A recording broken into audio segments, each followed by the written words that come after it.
the Jackson.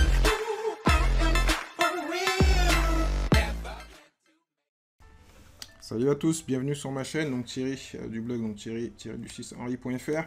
Aujourd'hui donc je te parle donc de domain authority, enfin de l'autorité donc de ton nom de domaine pour parler français, qui est un élément important quand tu es blogueur ou même quand tu as un site e-commerce. C'est important donc de vérifier très souvent, tous les mois, tous les 2 mois, l'autorité de ton site pour classer donc ton site en meilleure position et vérifier donc la qualité donc de tes liens et donc du travail que tu fais par rapport à la concurrence et pour savoir comment tu vas te classer. Donc je vais te donner 4 exemples. En prenant donc mon site à moi, on n'en va pas très loin, juste que l'autorité, le reste on verra après, et en prenant 4 sites de concurrents, pas un concurrent, enfin des gens qui sont dans ma niche on va dire, et un gros qui n'a rien à voir, mais pour voir la différence. À savoir qu'aujourd'hui je te parle donc de l'autorité du domaine du site web, mais pas de la page, il y a une différence. Et comme je ne suis pas expert en SEO, j'ai pas vraiment envie de te l'expliquer, donc il y aura d'autres informations, tu pourras aller voir, je vais te donner des liens pour aller vérifier. Et c'est aussi le but de la vidéo, c'est de te dire, voilà, je te donne donc 3 sites gratuits pour aller vérifier et te dire pourquoi il faut le faire. Voilà, c'est important. Après, le but c'est pas de faire l'expert SEO, moi j'ai un blog, mais quand on a un blog, il faut apprendre certaines choses en marketing, parce qu'on n'a pas les moyens de se payer une personne qui va le faire pour nous. Donc il faut savoir le faire. Donc, moi ce que je fais très souvent, je vais sur Moz. Voilà. Donc j'ai déjà tapé mon site. Donc pas la peine. Sinon tu viens ici, tu t'inscris. Il y a marqué ici, comme tu vois, Free SEO Tool. Donc tu auras plein d'éléments pour calculer donc comment fonctionne ton site et qu'est-ce qu'il faut améliorer. Donc je ferme ici. Je reviens sur Moz. Et donc j'ai tapé mon site dans le URL qui est là. Et ça m'a donné mon autorité. À savoir que l'autorité donc du domaine, comme tu peux voir ici. En général, le site il est en français, donc là je l'ai traduit. Donc voilà. Et donc en général, donc, le rapport qu'il te donne, c'est sur différentes caractéristiques. Et il te donne aussi donc le score, il est entre 1 et 100. Donc le score actuellement, il est moyen. Et bon, mon site n'a même pas 2 ans, mon nom de domaine. Et je vais te le comparer ensuite à un autre qui a plus d'années. Bizarrement, l'autorité de domaine est quasiment identique, ce qui est un peu bizarre. Après, il y a d'autres éléments comme la liaison des domaines qui vont permettre de mieux ranker et d'avoir une meilleure autorité, les liens entrants et les classements des mots-clés. Comme tu peux voir, ils ne sont pas terribles de mon côté. Voilà. Et après, donc, un petit tableau qui va donner certains éléments, les liens que tu perds et ceux que tu gagnes. Donc, c'est important de toujours travailler sur tes liens donc d'aller en chercher des liens de bonne qualité. Donc voilà, on ne va pas rentrer dans les détails, le reste, on va rester là. Et je vais te donner donc un site d'une personne que tu connais très bien, Envie de dingue, Anthony Neveu. Et tu verras, bizarrement, il a la même autorité de ça quasiment que la mienne. Ce qui est un peu étrange parce qu'il a une ancienneté de domaine plus importante. Liaison de domaine un peu moins aussi, mais je pense qu'il a une technique différente que la mienne. Voilà. Hein. Donc pour te traduire ce qu'ils disent, donc le nom de domaine, liaison externe unique, 2 liens ou plus même de site web comptant pour un nom de liaison. C'est du chinois, comme toi qui n'est pas un produit SEO. Mais ce qui est important, c'est qu'il a donc plus de liens entrants, et c'est ce qui est le plus important. Donc il a, je pense, des liens de bonne qualité qui rentrent, parce qu'en plus il a une notoriété assez importante, donc les gens doivent faire des articles sur lui. Il a aussi donc des affiliés qui font des articles, et donc il a des liens entrants, ça c'est très bien.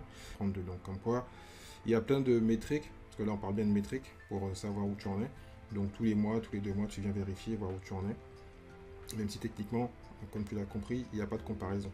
Il a une notoriété plus importante, il a des affiliés, donc il n'y a pas vraiment de comparaison, mais là j'ai pris ça au hasard pour que ça te parle. Et tu vois, je pense qu'il ne travaille pas sur certaines choses qu'il n'importe pas. Je pense plus sur sa chaîne YouTube, voilà, je pense que c'est pas quelque chose qui l'intéresse, voilà, pour être précis, je pense. Après, je n'ai pas parlé avec lui, je ne peux pas te le dire. On va aller prendre un autre pur blogueur. Ben, Olivier Roland, parce que j'ai regardé avant. Voilà, donc qu'est-ce qui se passe sur son site? Et là, c'est un peu différent.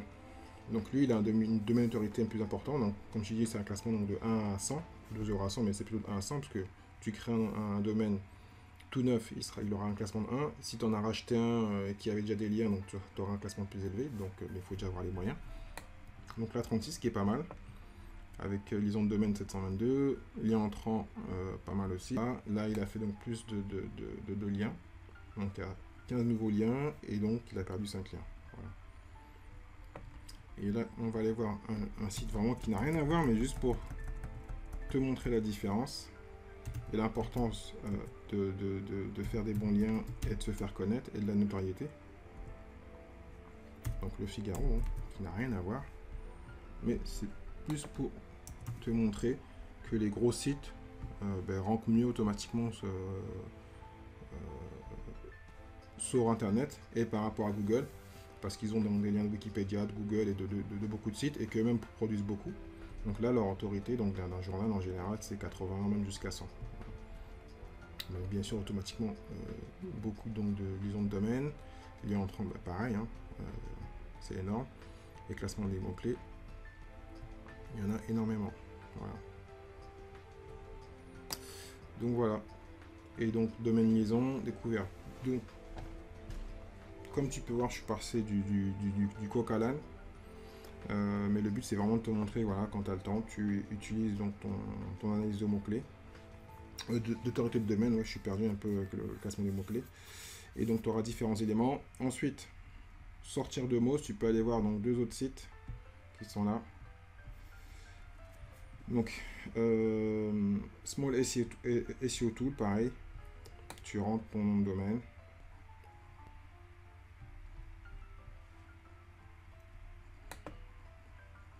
Donc, tu rentres ton nom de domaine. Et ensuite, il va donner donc les mêmes informations. Donc, elles sont ici, voilà. Donc, domaine authority 22. Là, il m'a donné autre chose. Le classement mots, donc ça c'est le rang mots, donc j'en ai pas parlé, donc c'est un classement qui est de 1 à 10. Vous voyez, j'ai un rang qui est moyen, mais bon, après c'est à moi de l'améliorer. Là, c'est d'autres données, d'autres métriques. Donc, Small SEO Tool, et sinon tu peux aller sur Bug Data Checker. Voilà. Il y en a plein d'autres, mais j'ai voulu donner mon 3 sites gratuits où tu vérifies. Et ici, pareil, j'ai vérifié avant, donc il m'a donné les mêmes éléments. 22, 29, le même mot rank et les liens externes. Voilà. Donc je répète, le but c'est pas donc de tout faire et de t'occuper que de ça, mais c'est vraiment en fin de compte de tous les mois, tous les 2 mois, de prendre le temps donc, de vérifier le travail que tu fais, le travail que font les concurrents, parce que ton autorité de domaine va te permettre de mieux ranker, d'être mieux classé. Et le but d'un blogueur ou même d'un site d'e-commerce, c'est d'être mieux classé, bien sûr par la création de liens, de bons backlinks. Un truc qu'on contrôle nous, c'est le lien interne, parce que il y a des choses qu'on ne peut pas contrôler, mais quand on fait des liens internes, qu'on envoie du jus donc vers les bons articles ou les bonnes fiches de vente, les bonnes pages de vente, c'est important. Et il y a d'autres métriques comme ça, mais bon, comme je dis, je ne vais pas faire l'expert SEO, c'était juste pour te donner une petite base. Et 3 sites gratuits pour vérifier ton autorité de site. Et puis s'il le faut, je ferai d'autres vidéos pour te dire comment avoir des bons backlinks et comment moi j'ai les informations, parce que en plus de mots où j'ai beaucoup étudié, il y a plein d'autres sites où je vais vérifier les informations pour m'améliorer en SEO, parce que si tu fais du blog, même du e-commerce, il faut automatiquement que tu deviennes meilleur, je dis pas expert, mais meilleur en SEO pour comprendre comment ça marche et comment toi-même améliorer donc ton classement dans Google pour être toujours en première page et surtout dans les 3 premières positions. Voilà, donc j'espère que c'était clair. Si tu as des questions, n'hésite pas à les poser. Donc qu'est-ce que tu penses donc du site Moz et donc des 2 autres sites que je t'ai parlé? Et donc, est-ce que donc toi, tu as d'autres techniques pour pouvoir donc améliorer ton autorité de domaine, et tu as d'autres sites à nous proposer en français, parce que là, c'est 3 sites anglais que j'ai traduits, mais bon, il y a peut-être d'autres sites que je ne connais pas. Donc, je te dis à très bientôt. N'hésite pas à t'abonner sur la chaîne. Il y aura d'autres vidéos sur donc, les business en ligne, tout ce qui est investissement, l'affiliation, le dropshipping et autres. Voilà. Ciao, ciao!